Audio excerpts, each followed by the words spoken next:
When I walked into the hallway that morning and saw him standing there, my husband's son, fresh from the shower with nothing but a towel slung carelessly around his waist, I froze. Not from shock. Not even embarrassment. But from something far more dangerous. His eyes met mine, and for a moment, neither of us moved. It should have been awkward. It should have been nothing. Just an accident. But it wasn't. The way his gaze slid over me, then quickly away, left something electric hanging in the air, something I hadn't felt in years. Not from my husband. Not from anyone. I stepped back into the shadows of the hallway, heart pounding in a way it hadn't for a very long time. My robe felt suddenly thinner, my breath quicker. I told myself it meant nothing. I told myself to forget it. But all I could hear in my head was the sound of his voice when he muttered, "Sorry," low and startled, and something in me, something I thought was long dead, flickered. That flicker, that exact moment, would set everything in motion. But before I tell you what happened next, before I let you into the web of choices I spun around myself, I want to ask you one thing. Have you ever felt completely invisible in your own home? Like the walls see you more clearly than your own husband? Let me tell you what that feels like. Let me tell you what came after. I didn't used to notice silence. I used to cherish it. It meant peace, time to myself, a quiet house where the ticking of the clock felt like a heartbeat I could rest against. But lately, silence had taken on another shape. Heavier. More accusing. My mornings were methodical. I woke early, before the sun fully crept over the tops of the backyard hedges. Made coffee. Not because I wanted to drink it, but because I'd always made it, routine. The ceramic mug warmed my hands, but did nothing for my chest, which felt hollow in a way I couldn't quite explain to anyone. Not that anyone asked. My husband still snored in the bedroom. I could hear it through the slightly ajar door. Harsh, nasal. He never used to snore like that. He never used to leave his socks rolled into sweaty balls at the end of the bed either. But these things crept up on you, like mold in the corners of a house you no longer look at closely. I sat by the window, not reading, not scrolling, just staring out at the hedge and the empty street. My reflection looked back at me faintly in the glass. 50-something. Still attractive, I suppose, in the way a classic vase is attractive, smooth, familiar, clean lines. But I couldn't remember the last time someone looked at me for longer than a passing glance. Not really looked. My husband hadn't. He used to bring me flowers. Now he brought home discount cold cuts and made a joke about gas prices. When he eventually woke up and wandered into the kitchen, scratching his stomach, he grunted a thank you for the coffee and didn't meet my eyes. I wasn't expecting him to. I'd stopped expecting that years ago. We moved like gears, smooth, familiar, mechanical. "Your son's coming today," he said, mouth half full of toast. I blinked. "Oh. He's helping with the water heater. Leaking again." I nodded. Didn't ask when, didn't ask why. It wasn't that I didn't care, it's that I didn't know how to express care anymore without it sounding like nagging. I spent the rest of the morning cleaning parts of the house that didn't need cleaning. The linen closet. The inside of the dishwasher. The box of Christmas ornaments in the garage. I told myself it was productive, but I knew what it really was, avoidance. A way to keep moving so I wouldn't sit down and wonder what my life had become. When I dusted the photo frame on the living room shelf, a picture of me and my husband in Venice, 23 years ago, I paused. I was smiling in that photo. Smiling with teeth, not just the polite curve I'd trained my face into over the years. I had bangs then. And a sundress. I remember the breeze from the canal boats lifting the hem, his hand at the small of my back. That version of him used to kiss my shoulder for no reason. That version of me used to hope for night to fall, just so we could be alone. I put the photo down a little too fast. Later, I found myself standing in front of the mirror, not for any reason. Just looking. I took off my sweatshirt and jeans. Looked at myself in the soft afternoon light. I wasn't young, but I wasn't invisible. Not really. I still had curves. Still had skin that responded to the right kind of touch. I didn't know why I checked. Maybe just to remind myself I was still there. When I heard the front door open, I startled. My husband was at work. Which meant, "Hello," the voice called. It was deeper now than I remembered. I hadn't seen him in months. Not since the holidays. "In here," I called back, tugging my shirt down quickly and stepping into the hallway. That was the moment. He was there. Just a few feet away. Damp hair. A towel wrapped low. His skin still glistening with steam from the shower. I realized, absurdly, that he must have come in through the side door and used the downstairs bathroom. His eyes locked onto mine, and for a second, one stretched taut like a violin string. We didn't move. Didn't breathe. "Sorry," he muttered, stepping aside. "It's fine," I replied too quickly, brushing past him. But it wasn't fine. Something had shifted.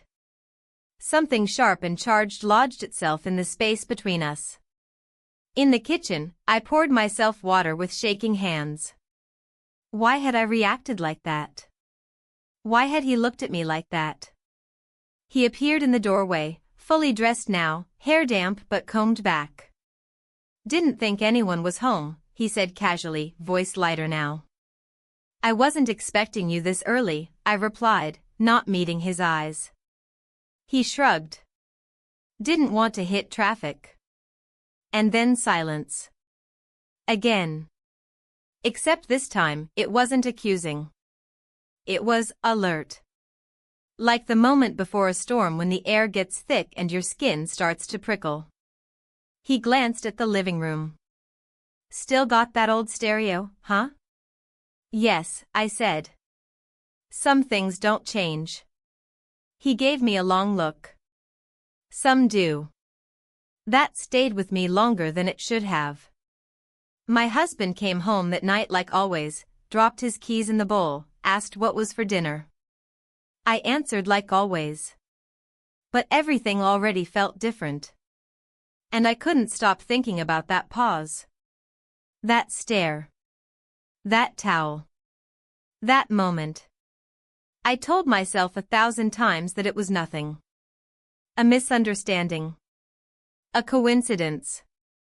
Just one of those strange moments the mind overplays when you're bored or restless or starving for something you can't name. But that didn't explain why I couldn't stop thinking about it. It didn't explain why I replayed it again and again, his eyes, my breath, the sound of water still dripping from him onto the floor. It didn't explain why I stood longer than necessary in front of the mirror that morning, adjusting the neckline of my blouse, fixing my hair, brushing mascara on lashes I usually left bare. I wasn't trying to impress him. At least, that's what I said to myself. I was trying to feel human. To feel alive. That shouldn't be a sin, should it? The day went on like any other. My husband left for work, reminding me about a package I needed to sign for. I nodded absently, my thoughts already drifting. I busied myself with laundry, the sound of the machine a comfort in its rhythm. But every folded towel, every shirt smelled faintly of our home, our sameness. I realized I could go blindfolded through each drawer and still know where everything was. That kind of predictability isn't always safe. Sometimes it's suffocating. I heard the sound of his car in the driveway before I saw him. His truck had a slightly whining engine belt. I knew that sound already. I tried not to look out the window, but I did anyway. He was carrying a toolbox, dressed in jeans and a black t-shirt that clung to him in the heat. There was no reason for my chest to tighten the way it did, no reason at all. He knocked on the door instead of walking in like earlier. I opened it slowly, willing my face to be unreadable. But the smile came without my permission. "Morning," he said. "Hey," I replied, stepping aside. He moved past me with an ease that felt dangerous. As if this were his house too. As if he belonged. He explained the issue, something about corroded valves, needing to check the basement piping. I nodded like I understood, even though I didn't. He asked for a flashlight. I handed it to him. Our fingers brushed. Static, or something worse. He disappeared downstairs, and I returned to the kitchen, heart beating fast for reasons that made no sense. I busied myself with chopping vegetables I didn't need to chop. I listened to the muffled sounds of tools clanking below. Then I made tea. Not coffee. I didn't need more alertness, I needed grounding. Eventually, he came back up, wiping his hands on a rag. "You got a minute?" I turned. "Sure. Water pressure's fine now. But there's an old valve down there. Might burst soon." I nodded. "Thanks for checking." And then silence again. That strange, hanging silence. He leaned against the counter, looked at the window. "It's peaceful here," he said, almost to himself. I followed his gaze. "Sometimes too peaceful." He looked at me then, really looked. Not like a step relative. Not like someone just making polite conversation. His eyes met mine and held. And in that brief pause, I felt everything in me tremble, not with fear, but with clarity. We didn't say anything else. He left soon after, and I stood in the doorway, watching his truck disappear. That evening, I tried to return to routine. Dinner. Television. My husband talking about spreadsheets and office politics. I nodded, laughed where appropriate, even kissed his cheek when he went upstairs early, saying he had a headache. I cleared the dishes slowly, hands immersed in soapy water, my mind elsewhere. Later, I opened a book but didn't read it. I stared at the page, the words blurring. All I could think about was that look. That pause. The next morning, I felt different. Restless. I dressed with unusual care, nothing extravagant, but I chose a blouse I knew fit well, paired it with earrings I hadn't worn in months. When I came downstairs, my husband glanced up briefly, then returned to his toast. "Going somewhere?" "No," I said. "Expecting someone?" His tone wasn't suspicious, just indifferent. "No," I repeated, softer. He left for work. The silence returned. I sat at the kitchen table, tracing circles into the condensation on my glass. I didn't plan anything. I didn't even expect him to return. But the doorbell rang just past noon. I opened the door slowly. "I left my wrench here yesterday," he said. "I think." I stepped aside again. "Come in." He walked in. No tools in hand. No box. Just himself. We stood in the kitchen. This time I offered tea. He nodded. We sat across from each other like strangers in a waiting room. But it wasn't quiet. It was filled with unsaid things. He said, "I've been thinking about the other day." I looked at my hands. "Me too." He said, "It wasn't right." I agreed. No, it wasn't. And still, neither of us moved. He reached across the table, slowly. Just a hand on mine. Not grasping. Just resting. And I didn't pull away. His thumb brushed my knuckle. I looked up. We kissed.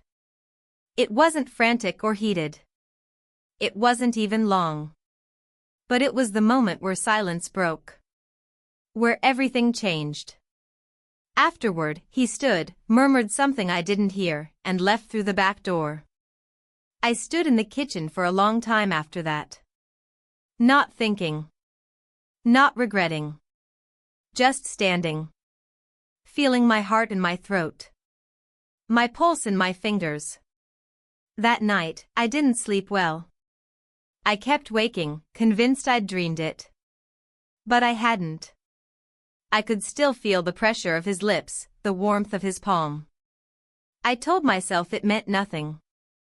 That it was a mistake. But I already knew better. I tried to tell myself it wouldn't happen again. That it was a fleeting slip of judgment, a crack in the wall that I would patch up before anyone noticed. But the truth was heavier, thicker. It clung to me in the quiet hours of the morning when the house was still, and I was alone with my thoughts. I told myself I had to forget it. Had to go back to normal. Pretend that nothing had shifted. But something had shifted. And pretending was harder than it should have been. I busied myself with chores. The kind of cleaning you do not out of necessity, but to avoid stillness.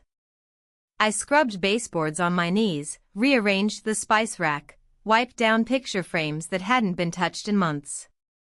My hands moved on autopilot while my mind stayed locked on one memory.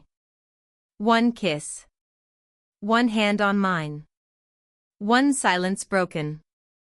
The day passed slowly. My husband was at work late, and I told myself it was a gift, space to think, to breathe. But all it did was leave more room for thoughts I didn't want. By late afternoon, I sat on the couch, legs curled beneath me, staring out at the backyard. The trees swayed in the breeze, perfectly unaware of the war inside me. I heard his truck before I saw it. That same whine in the engine belt. This time I didn't stand up right away. I let the knock come. 1, 2, 3, gentle but deliberate. When I opened the door, he was standing there with a plastic grocery bag in hand. A few tools clinked inside. "Left these," he said. I nodded. He stepped inside.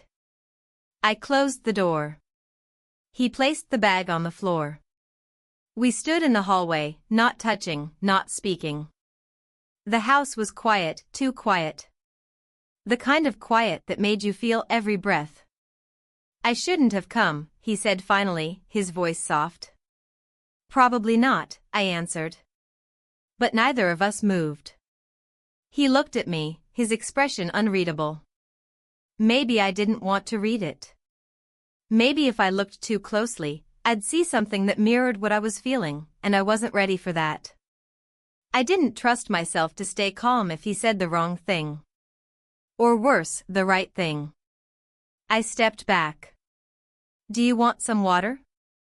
He hesitated. "Sure." I moved to the kitchen, every step slower than necessary. I pulled a glass from the cabinet, filled it at the sink. The sound of running water filled the space between us. When I turned around, he hadn't moved. He took the glass. Our fingers didn't touch this time. But I could feel the space between us buzz with something that wasn't there a week ago. We didn't talk about it. The kiss. The pause. The shift. But it lived between every sentence, curled up in the spaces we avoided. Eventually, he left again, and I told myself that was the end of it. I told myself things would settle. But they didn't. The next day, I saw his wife at the grocery store. I hadn't expected to see her. She was standing near the produce, inspecting tomatoes. Young, focused, unaware. She wore her hair up in a messy bun and a gray hoodie, her cart half full. She looked like someone who still believed in simple things. It hurt more than it should have. She spotted me and waved. I forced a smile. We exchanged pleasantries. She told me she was glad her husband was spending more time with his father. Said he needed it. Said he felt useful here. My chest tightened with each word. I nodded, offered a hollow laugh. When we parted ways, I lingered behind an aisle, breathing too fast. She had no idea. And I hated myself for it. Back home, I stared at my reflection in the bathroom mirror. The woman staring back wasn't unfamiliar. She was composed, clean, lips slightly pursed, eyes clear. But something beneath the surface was frayed. Not torn, but worn, like old fabric stretched too many times. That night, my husband came home with takeout. I didn't cook. I didn't explain. He didn't ask. We sat in front of the TV, eating silently. At one point, he turned to me and said, "You okay? You seem quiet lately." I smiled faintly. "I'm fine. Just tired." He nodded. "Work's been draining me too." We returned to our food. Returned to our silence. The next morning, I woke early again. I opened the windows. The breeze was cool, gentle. It carried the scent of damp grass and faraway lilacs. I stood barefoot on the tiles, coffee mug warm in my hands, watching the sky shift from dull gray to pale gold. I wanted to be present. To be grounded. To forget.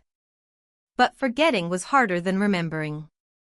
Later that day, I passed by the guest room, his room when he stayed over. The door was ajar. I stepped inside. It was neat. Too neat. The bed made, the blinds drawn. His jacket was still draped over the back of the chair. I touched the collar. It still smelled faintly of soap and something warmer, something human. I let my fingers rest there for a moment too long. Then pulled away. The day went on, unremarkable. I vacuumed. Paid bills. Folded towels. My husband texted he'd be late. Some issue at work. At dusk, I went outside. The backyard was cool now, shadows stretching long across the lawn. I sat on the wooden bench by the fence. The slats were rough against my skin, but I welcomed the discomfort. He walked into the yard without warning. No knock this time. Just the sound of the gate clicking shut. I turned my head slowly. He didn't speak. He sat beside me, not too close, not far. We watched the sky fade to blue. Stars began to blink overhead. We didn't touch. Didn't look at each other. But the silence between us wasn't heavy this time. It was fragile. He whispered, "I shouldn't be here." I nodded. "I know." But he stayed. And I didn't ask him to leave. The days that followed blurred together like brushstrokes in a painting I no longer recognized. Everything still looked familiar, but nothing felt the same. I moved through the house like a guest, not quite fitting into the roles I'd inhabited for so long. Wife. Stepmother. Hostess. None of those words had ever felt particularly warm, but now they seemed almost foreign. They didn't fit against my skin the way they used to. Or maybe they never had, and I'd only just started noticing. I told myself I was in control. That I hadn't crossed a line I couldn't retreat from. But it wasn't the kiss that haunted me, it was the quiet. The space between us when we sat together and didn't speak. The kind of silence that said too much, that echoed louder than words ever could. I tried to avoid him. It wasn't dramatic. I didn't slam doors or create distance with cold glances. I simply rearranged my days. Took longer routes to the market. Disappeared into errands. I told my husband I was helping a friend sort through her attic. I didn't have to specify which friend. He didn't ask. He nodded, distracted, scrolling through his phone, and mumbled something about bringing home takeout again.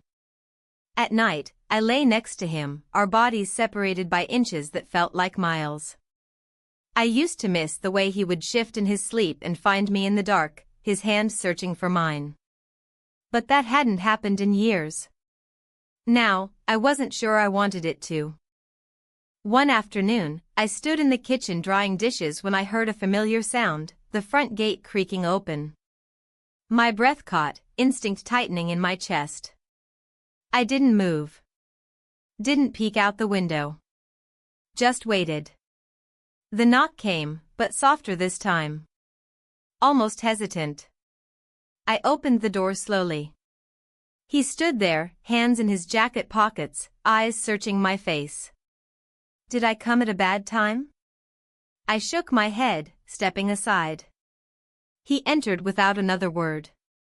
We sat in the living room. The air between us was thick. He didn't look at me directly, and I didn't push. We talked about the weather. The heater making that noise again. A neighbor's dog that wouldn't stop barking. Useless words. Safe topics. But even in safety, I felt it. The tension under the surface, the weight of something unsaid pressing against my chest. When he stood to leave, I walked him to the door. He paused, his hand on the doorknob. "You've been different," he said. I didn't respond. He turned to face me. I didn't mean for this to happen. Neither did I. But meaning had so little to do with it now. He left. And I felt that strange ache again. The one that came not from his presence, but his absence. It lingered in the walls, in the air, in the way my hands shook as I poured myself a glass of water I didn't drink. That night, I took a walk. Alone. I didn't tell my husband. He was watching a documentary about car engines and wouldn't have noticed anyway. I stepped out into the cool evening, wrapped my sweater tightly around me, and walked without purpose. The streets were quiet, the sky stretched wide overhead, stars scattered like salt. I ended up near the edge of the park. I hadn't been there in years. It looked smaller now, like most places from childhood do when revisited. I sat on a bench beneath an old oak tree, watching the wind play through its branches. It creaked and swayed, as though burdened by something it couldn't shed. I thought about the version of me that used to come here. A younger woman, full of hope and energy. She used to dream out loud, used to believe love was a cure for everything. I envied her innocence, but not her ignorance. Eventually, I returned home. The house was dark except for the blue glow of the television. My husband had fallen asleep on the couch, his head tilted awkwardly, remote still in hand. I stood there for a long time, watching him. He wasn't cruel. He wasn't careless. He was just comfortable. Safe. Predictable. And I had mistaken that for enough. The next morning, I baked a cake. Not because it was anyone's birthday. Not for any particular reason. I just needed to do something with my hands. The scent filled the kitchen, warm and nostalgic, and for a brief moment, I felt something close to peace. Until I heard a voice behind me. "Smells good." I turned.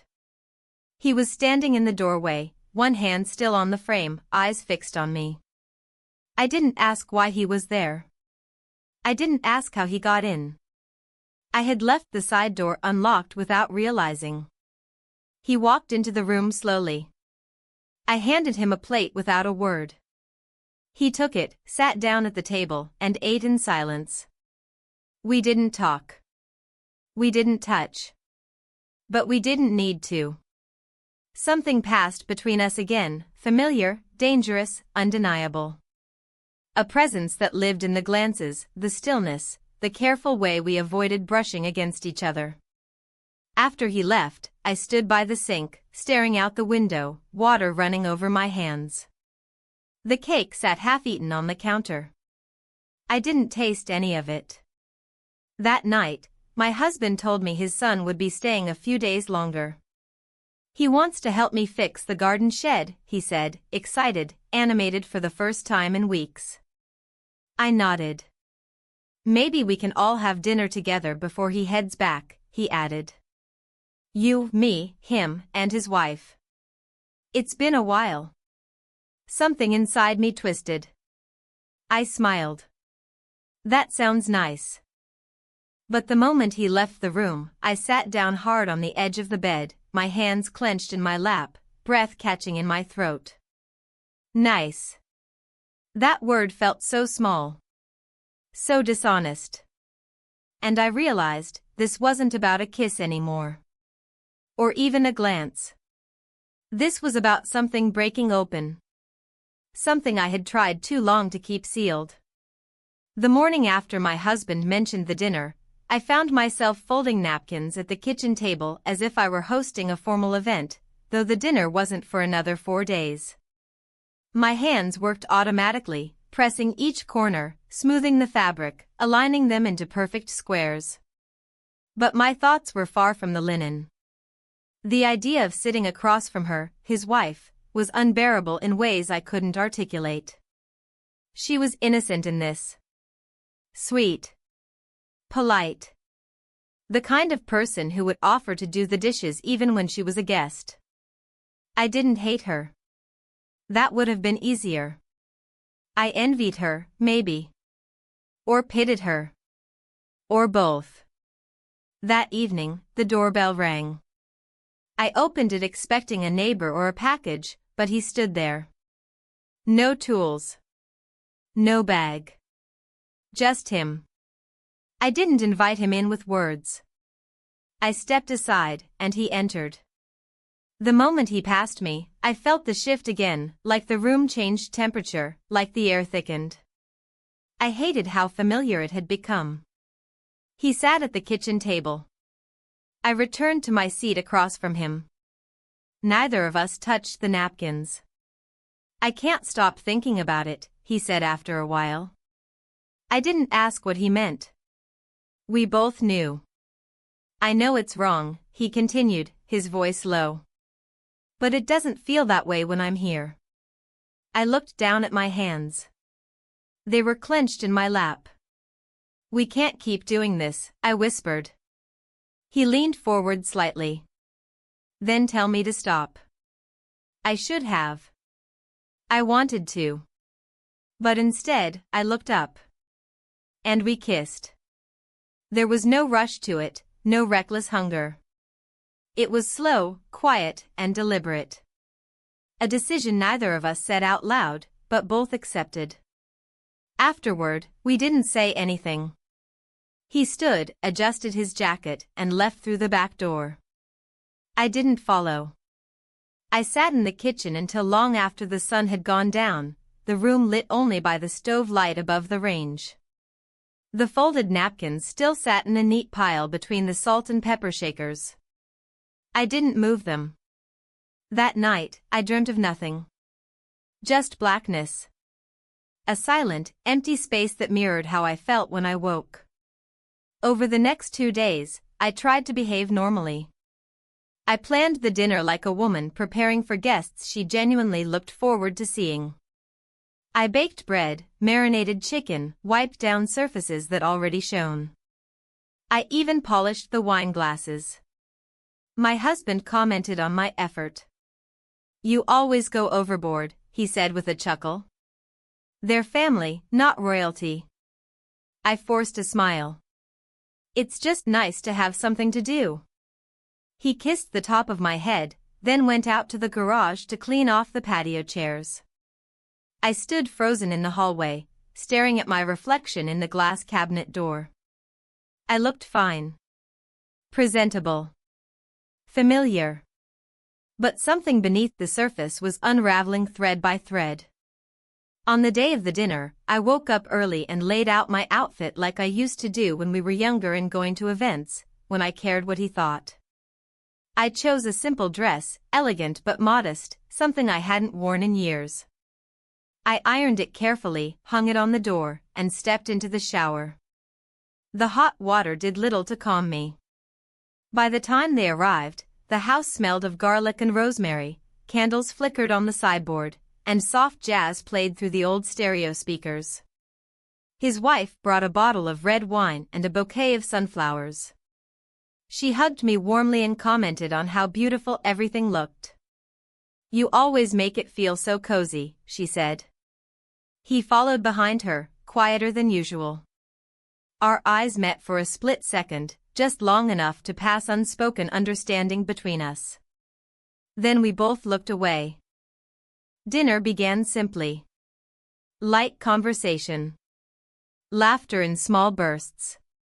My husband was in good spirits, happy to have his son there. He talked more than usual, told stories about the shed they were fixing, made a few jokes that made everyone laugh, even me. But it all felt surreal.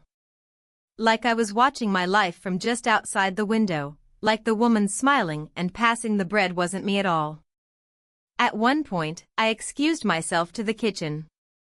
I stood at the sink, hands gripping the counter, my chest tight. I wasn't sure why. Nothing had gone wrong. No one had said anything inappropriate. And yet, I felt completely out of place in my own home. He appeared behind me a moment later. I didn't hear him come in. "Need help?" he asked. I shook my head. "It's fine." But he didn't leave. He stepped closer, slowly, watching my reaction. I felt his presence before I saw him in the corner of my eye. "Last time," he whispered. I nodded. But even that felt like a lie. We returned to the table as if nothing had happened. Later, as the evening drew to a close, his wife stood beside me while I boxed up leftovers. "I hope we're not keeping you too late," she said. "You've done so much already." I smiled politely. "Not at all. It was good to have everyone here." She reached for my hand and squeezed it gently. "He really admires you, you know." I looked at her, confused. "What do you mean?" She laughed softly. "My husband. He always talks about how put together you are. How you hold this whole family together." I didn't know what to say. I just nodded and thanked her. After they left, I stood in the hallway long after my husband had gone upstairs. I could still smell her perfume lingering faintly in the air. I walked to the guest room. It was empty, neat again. The sheets were fresh. The pillow perfectly fluffed. I sat on the edge of the bed and stared at the floor. We kissed. And no matter how still the house was now, I could feel the echo of it in every corner. After the dinner, everything should have returned to normal. That's what I told myself. It was a one-time fracture in the surface, a brief, quiet rebellion that would settle back into silence. I had done what was expected. I had smiled, cooked, hosted, and folded myself neatly back into the image I had lived with for years. There were no raised voices, no secrets exposed. Nothing burned. Nothing broke. On the surface, life had resumed. But it hadn't. Inside, something shifted again. A deeper, slower change. Not an explosion, but erosion. Like water under stone. In the days that followed, I found myself waking earlier, long before the alarm. I would lie in bed in the darkness, my eyes open, watching the ceiling become lighter shade by shade, listening to the occasional creak of the house or the distant chirp of birds waking before me. My husband's breathing was steady beside me. Sometimes he mumbled in his sleep. Sometimes he turned away from me in a motion so practiced it felt choreographed. I would quietly slip from the bed, wrap myself in a robe, and go downstairs without turning on the lights. Mornings became the only part of the day that felt real. One morning, I went outside. The grass was damp beneath my slippers, the sky a dull gray, the kind of color that made you believe rain might come, but never did. I stood in the middle of the yard, arms wrapped around myself, looking up at nothing. I stayed there until my coffee turned cold in my hand. I wasn't waiting for anything. I just didn't want to go back inside. Later that afternoon, I received a message. Simple. Direct. Just 2 words, "You home?" I didn't answer. Not right away. I stared at the screen, then at the window, then at my reflection in the microwave door. It was all too quiet again. I typed a single word back, "Yes." He arrived 20 minutes later. He didn't knock. The door was already unlocked. He stood in the kitchen doorway, hesitating as if unsure whether to come in or turn back. I didn't say anything. I didn't move. And yet, it was somehow clear I wouldn't send him away. He stepped inside and closed the door behind him gently. We didn't speak. He sat on the edge of the couch. I remained in the kitchen. The space between us felt elastic, stretched thin. Everything around us felt sharper, colors deeper, sounds louder. My breath. The hum of the refrigerator. The ticking of the wall clock. I walked to the living room slowly, deliberately, and sat beside him, not close, not far. We didn't face each other. Just sat side by side, both staring straight ahead. The silence lasted longer than it should have. But neither of us tried to fill it. Eventually, he spoke. I wasn't sure you'd answer. I wasn't sure I would either. He nodded. More silence. Then, with a slight turn of his head, he said, I keep thinking we should stop. I exhaled, but not in agreement. Just because I had been holding my breath. I know. He didn't elaborate. Neither did I. We both knew what should happen. But knowing and doing were not the same thing. He reached into his jacket and pulled out a small envelope. He handed it to me without explanation. I took it and turned it in my hands. Inside was a photo. From years ago. A family barbecue. My husband, me, him, and his wife. We were standing in the backyard, arms around each other, squinting into the sun. I looked young. Lighter. As if I had just finished laughing. I found it cleaning the garage, he said. Thought you might want to see it. I stared at the photo longer than necessary, as if it would change. Do you miss her? I asked, surprising even myself. He looked down. I don't know. I miss the idea of her. But I don't think I ever really knew her. I understood that more than I wanted to admit. We sat there for what felt like hours. No touching.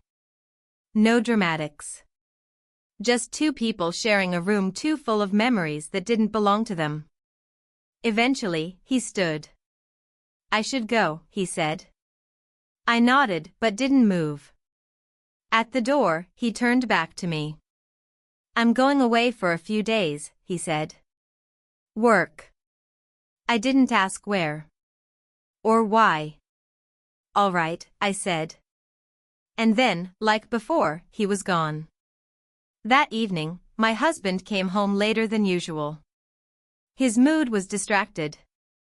He talked about a meeting that ran long, about someone's retirement party, about how traffic had been a nightmare. I nodded. Smiled in the right places. Said the right things. We sat on the couch with the TV on, a cooking competition playing in the background. He watched it while scrolling through his phone. I watched the reflection of the screen in the darkened window. When he finally turned it off and said goodnight, I remained downstairs. I cleaned the kitchen, even though it was already clean. Rearranged the fruit bowl. Adjusted the blinds. Checked the locks twice. I thought about the picture. I placed it in the bottom drawer of the hallway cabinet, beneath an old instruction manual and some dried pens. That night, I didn't sleep. I lay in bed listening to the ceiling fan spin, counting each pass like it could anchor me to the present. But I wasn't there anymore. And I didn't know where I'd gone. The house felt unusually quiet that morning, though nothing had changed.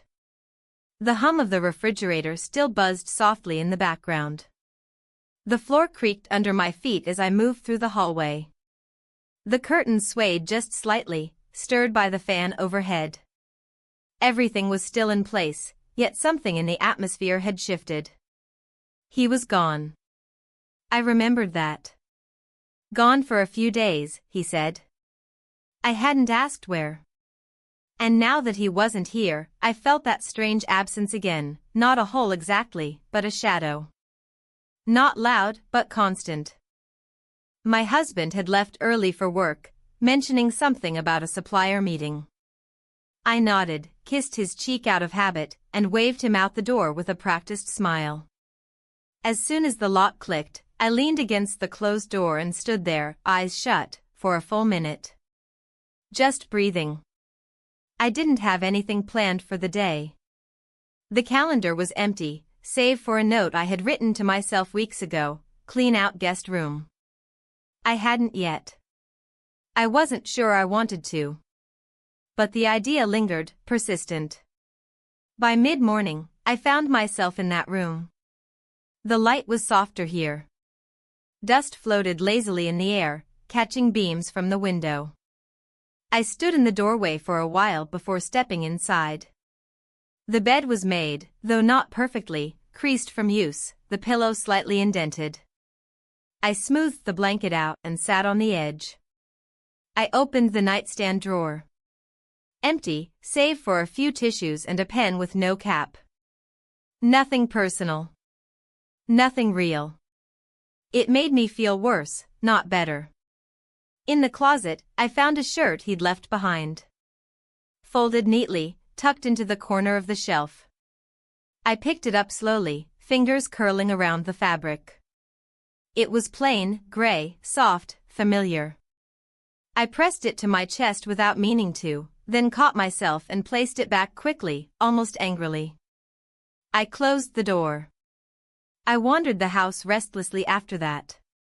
Picked up a book, read the same page 4 times. Made a sandwich I didn't eat. Checked the clock more than necessary. Everything around me felt stale, suspended, waiting for something to happen. By late afternoon, I stepped outside. The sky was overcast, the kind of gray that muted colors and dulled edges.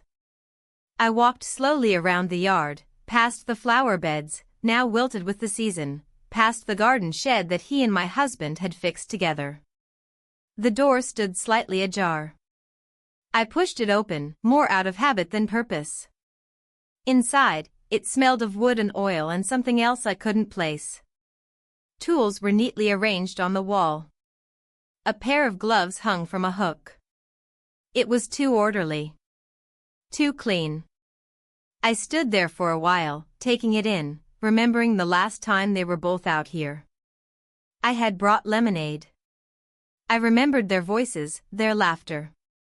I remembered standing in the doorway and watching them talk like old friends. My husband had patted him on the back, proud. I remembered thinking it looked almost fatherly, warm. And now, I couldn't see that memory the same way anymore. I closed the shed door gently and turned back toward the house. Inside, I found myself moving toward the living room window. I pulled back the curtain just slightly, peering out as if expecting someone. But the driveway was empty. The street was still. He wasn't back. That night, I couldn't sleep. I lay awake, staring at the ceiling, listening to the subtle sounds of the house. My husband shifted beside me, snoring softly. I turned away from him and pulled the blanket tighter around me. The next morning, I awoke to rain tapping against the windows. Thin, steady drops fell in soft waves, blurring the view outside. It was the kind of rain that made the world feel slower, quieter. The kind that pressed you into stillness. I made coffee, stood at the kitchen sink, and stared out at the wet lawn. I wasn't thinking of anything in particular, just letting the hours drift. Then came the knock. I didn't move at first. I wasn't sure I had heard it. But it came again, softer but deliberate. I opened the door. He was soaked. His hair clung to his forehead, and his jacket was darkened with water. He didn't speak, and neither did I. He stepped inside. I closed the door. There was no tension this time. No sharp pause. Just something quiet and understood. He walked into the living room and sat on the edge of the couch, peeling off his wet jacket. I went to the kitchen and poured 2 mugs of coffee without asking. When I returned, I handed him one. He nodded in thanks. We sat in silence. The rain continued outside. Eventually, he looked at me, his eyes tired. Not from lack of sleep, but from everything else. I didn't think I'd come back, he said. I sipped my coffee. It tasted bitter, comforting. I didn't think I'd want you to, I answered. He looked down, fingers circling the rim of his cup. I missed being here, he said. Not just with you.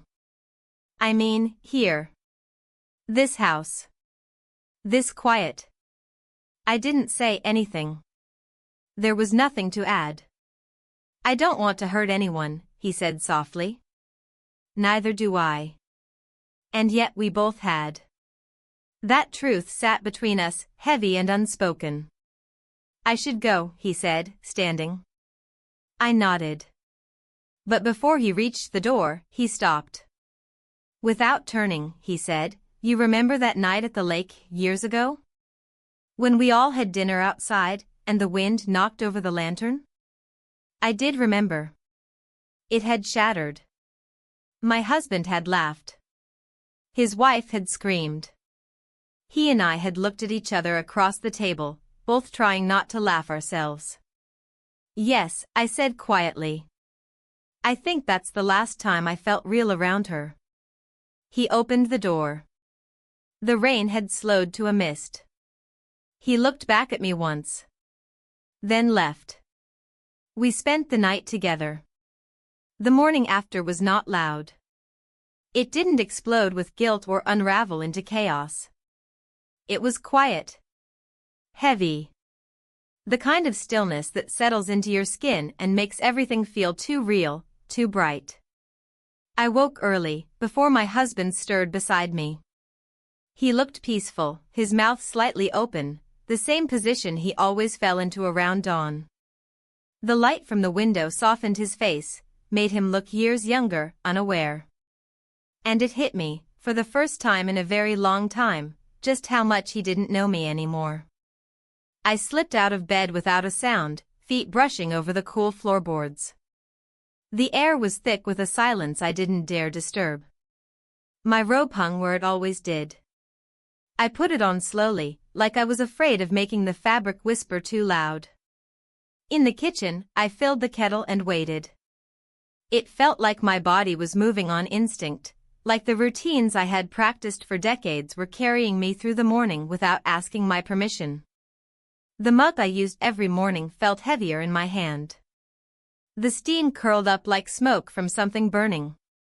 I stood at the back door for a long time, watching the lawn. It was soaked from the night's rain, but the sky was already clearing. There were faint streaks of blue cutting through the gray. The kind of morning that could fool you into believing everything was fine. But I knew better. The house was empty, though I wasn't alone in it. Every corner carried the weight of the night before. Every surface seemed to hum with memory. And I didn't need to close my eyes to see it. It lived in me now. We spent the night together.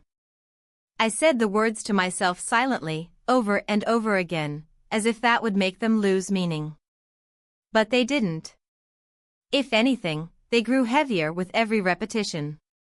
I didn't see him that day. Didn't hear from him either. And that was probably for the best. There was nothing more to say. Nothing either of us could explain or justify. But that didn't stop me from looking at the driveway every time I passed the front window. Late that afternoon, my husband returned home earlier than usual. He seemed in good spirits. Said he wrapped up a meeting ahead of schedule. Suggested grilling for dinner. I agreed. Smiled. Nodded. The motions came easily. Too easily. We sat outside on the patio as the sun began to dip behind the trees. The grill sizzled, and he moved with practiced ease, flipping skewers and seasoning meat like it was a performance. He offered me a glass of wine. I accepted it. He talked more than usual, filling the space between us with words about work, traffic, something funny he saw online. I listened, responded when necessary, but my mind was elsewhere. I couldn't stop thinking about the way the house had changed. Not visibly. Nothing was out of place. But it didn't feel like mine anymore. It felt borrowed. It felt like a place where things happened, but not where people lived. At one point, he laughed at something he said and reached out to squeeze my hand. It was innocent. Normal. Kind. But I flinched. He noticed. His expression shifted slightly, but he didn't say anything. He just pulled his hand back and went back to the grill. After dinner, I cleared the table and washed the dishes by hand. The dishwasher was empty, but I needed something to do. Something physical. Something repetitive. Something that let me keep my back turned. He came up behind me and placed a hand on my shoulder. "You've seemed distant lately," he said, his voice low. I kept scrubbing the plate in my hand, though it was already clean. "Just tired," I replied. He waited, as if expecting more. When nothing came, he stepped away. Later that night, I sat in the living room long after he had gone to bed. The TV was off. The lights were dim. The only sound was the ticking of the wall clock and the occasional rustle of leaves outside the window. I looked around the room, at the familiar furniture, the framed photos, the dusty bookshelf. All the evidence of a life we had built. And yet, it all felt like it belonged to someone else. A version of us that no longer existed. I thought about her, his wife. Young, sweet, unsuspecting. She probably thought we were all so close. She probably admired the way I carried myself. I remembered her words from dinner, "You hold this whole family together." If only she knew how thin that thread really was. I stayed on the couch until my neck ached from the angle. Then, slowly, I made my way upstairs. In the bedroom, my husband slept soundly. I stood in the doorway for a moment, watching him. I wondered what he dreamed about. If he ever dreamed of me. I crawled into bed beside him, careful not to disturb the sheets too much. And I lay there, staring at the ceiling, waiting for sleep that didn't come. The next morning came too soon. I moved through it like a shadow, showering, dressing, brewing coffee, packing lunch. Everything was in its place. Every step exactly as it should be. Except for me. I couldn't escape the sensation that something inside me had shifted permanently. Like a door had been opened that I couldn't close. Like a part of me had been pulled forward from some long-forgotten place and now refused to go back. I sat at the kitchen table, watching the light crawl across the tiles. I didn't check my phone. I didn't reach for a book. I just sat there, surrounded by everything that should have made me feel safe, and felt nothing. That afternoon, I heard from him. A single message. "Are you okay?" I didn't answer right away. I stared at the screen for a long time, then placed the phone face down and walked away. I didn't know how to answer. Because the truth was, I wasn't sure. I didn't reply to his message that day. Not out of spite, and not because I didn't have anything to say. I just didn't know which version of myself was meant to answer. The one who had once smiled through long dinners and polite conversation? Or the one who now sat in her kitchen every morning, staring into silence, unsure of where she belonged? The hours passed unevenly. Some fast, some dragging like they had weight. I filled them the only way I knew how, with motion. I vacuumed rugs that didn't need cleaning, wiped down perfectly clean countertops, watered the wilting houseplants. I moved through the house like a ghost in someone else's story. My husband had another late night at work. Or so he said. I didn't ask for details. I didn't question. That used to bother me, the distance, the vagueness. But now it was almost convenient. I had no more room in me to investigate anyone else's emptiness. By evening, the house was quiet again. Too quiet. I had gotten used to that kind of quiet lately, but that didn't mean it was easier. I went to the guest room and opened the closet, pulled out the gray shirt he'd left behind. I didn't hold it. I didn't bring it to my face. I just looked at it, folded and still. Like nothing had ever happened. Like nothing had ever moved. I stood there for a long time before I made the decision. I packed a bag. Not a large one. Just enough for a night. A few clothes, a book I'd been meaning to read for years, my wallet. No dramatic gestures. No slamming drawers or tearing through the house. Just quiet, methodical folding. I didn't leave a note. The road to the old family cabin was familiar. It had been years since we'd used it. My husband always said it was too far, too cold, too much maintenance, but I remembered every turn, every stretch of trees leaning toward the road like they were trying to whisper secrets. The cabin was still there, tucked behind the thicket at the end of a long gravel path. The wood was weathered, the windows dusty, but the key still worked. The door creaked the way it always had. Inside, everything was exactly as we had left it. A blanket folded over the back of the couch. A jar of matches beside the cold fireplace. A faded photo of the lake pinned above the light switch. I lit a candle and sat on the floor. There was no plan. I hadn't come here to think, or decide, or even escape. I just needed space. Real space. Away from the walls that had heard too much. Away from the routines that no longer protected me. Away from him. From both of them. The cabin creaked with age and wind. Outside, the trees moved slowly, their branches brushing each other like old hands trying to remember how to touch. I stayed there until the candle burned low. I didn't sleep, not really. I laid on the couch and listened to the wind, the ticking of my watch, my own breathing. I felt the kind of tired that had nothing to do with sleep. In the morning, the sun rose late and soft.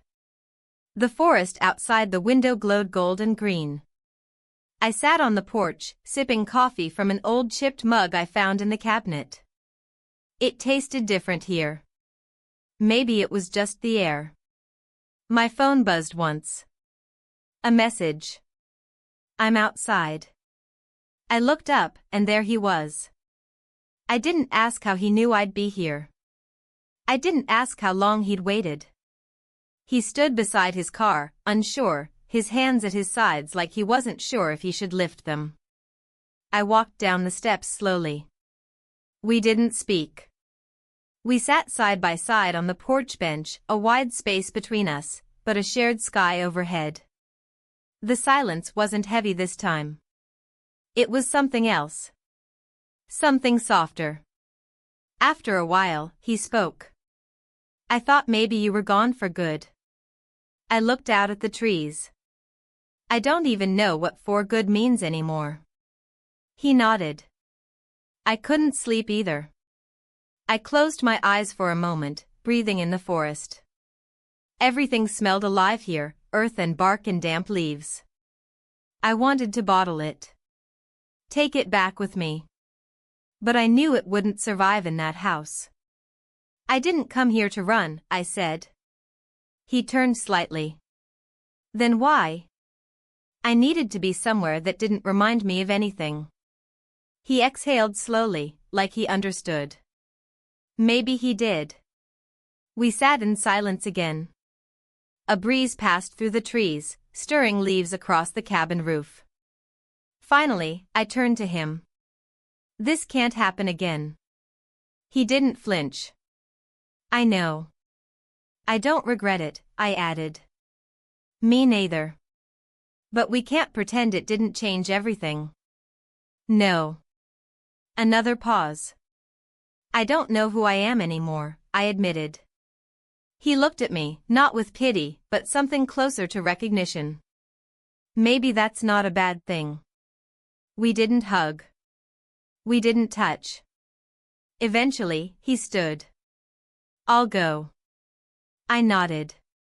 He walked back to his car, paused, then turned to face me one last time. Take your time. He drove away, the sound of his tires crunching the gravel slowly fading into silence. I stayed on the porch until the light began to shift.